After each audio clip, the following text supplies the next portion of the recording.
هنتكلم عن كل حاجة النهاردة عن فندق دريم لاجون، طريق مرسى علم وسط البلد.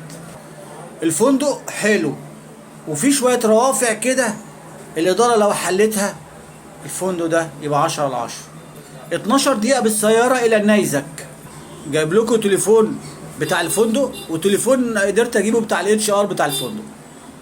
الساخن 19 2 3 1 1 5، ومفيش تليفون سايبينه الفندق، فجبت تليفون الاتش ار برضه للفندق. 011 4 9 5 8 7 3 4 011 4 9 5 8 7 3 4. الغرفة الدبل عاملة 2000 جنيه وفي إمكانية إضافة طفل. الأسعار متفاوتة وفي مكاتب عرض أنا جايبه لكم بالأربع أيام والثلاث ليالي، وفي واحد فيهم انتقالات. نتصل بكل الأرقام نشوف أفضل العروض والوقت اللي يناسبنا إيه. الغرف بتاعته مكيفة وفي خزينة مقابل دفع رسوم، ويا ريت يبقى تدفع رسوم وتبقى ليك خزنة مخصوصة ليك. الأجهزة الكهربية حديثة، لكن ستايل الغرف والدنيا برضو لسه، وهنتكلم عن الحاجة دي بالتفصيل. الغرف بيها مجفف شعر. النت مجانا، طب مجانا بس في الريسبشن وفي نص الفندق، والمنتجع بتاعنا ده مش شغال، تدفع رسوم عشان تعلي وتجيب كارت. حديقة جميلة وملعب للأطفال، في حاجات واخدة أعلى التقييم وفي حاجات واخدة أقل تقييم، وهجيب لكم الملخص ده في آخر الفيديو. فطار مجاني، موقف السيارات مجاني. احنا قلنا في حدود 2000 جنيه قبل 6 وبعد نص 10 الأسعار بتنزل. الأكل معظمه إيطالي روعة، إلا بعض الملحوظات هقولها برضه.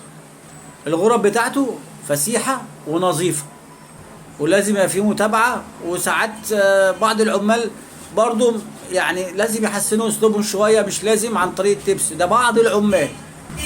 من الحاجات اللي اعلى تقييم الشوارع بتاعته مليئة بالاشجار، الخضرة هناك مريحة للعين. وبرضو الحاجات اللي واخدة اعلى تقييم حمامات السباحة نظيفة ومتتالية وفي طريقها للشط. الحاجات اللي واخدة اعلى تقييم احفظوا معايا. شعاب مرجانية جميلة، بس على العمق الأول في ضحل، وبعد كده في 30 متر وعمق 50 متر. الشعاب المرجانية موجودة ولكن مش قريبة من البحر. مياه رملية وضحلة، يعني بحر جميل ومناسب برضو للأطفال والعائلات.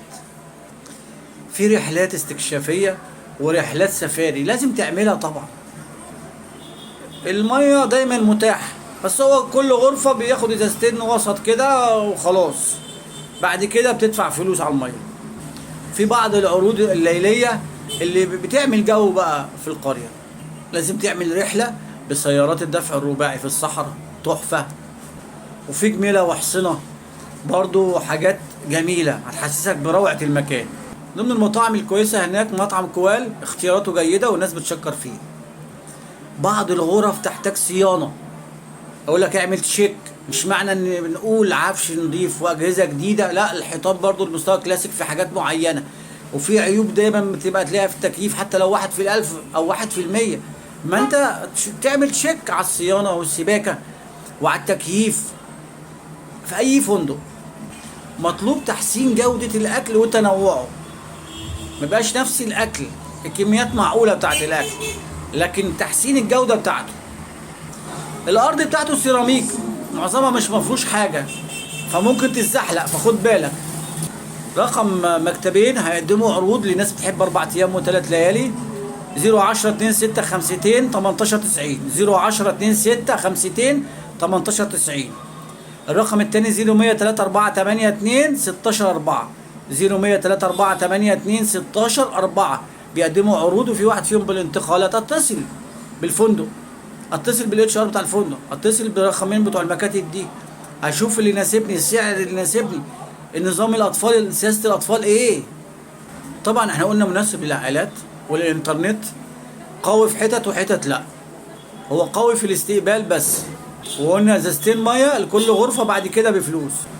ضمن الملاحظات رفع مستوى بعض العاملين وبالذات اللي في الاستقبال، بعضهم معاملته وثقافته لا ترقى لمستوى الفندق، لان من ضمن اللي ناتج عن مستوى العمال في الاستقبال سرعه التسكين بتاخد وقت وعامله مشاكل لبعض الناس. الكهرباء بتقطع فترات قصيره بس ممكن متكرره في اليوم. دي ملاحظات بسيطه قوي والفندق طب. عايز اقول لك التقديرات من سنه اعلى من التقديرات دلوقتي، ودي حاجه مش في صالح الاداره. الناس بتتطور، فاحنا مش فندق زي ده روافع بسيطه، ايه السيراميك حط سجاد حتى لو رخيص شويه بس الناس ما تزحلق، حاجات بسيطه قوي. الاكل انوعه شويه ما يبقاش روتيني. جبت لكم كل حاجه عن فندق دريم لاجون، فندق في مرسى علم تحفه، روافع بسيطه لكن فندق تحفه وسعره تحفه، هتعيش. والسلام عليكم ورحمه الله وبركاته.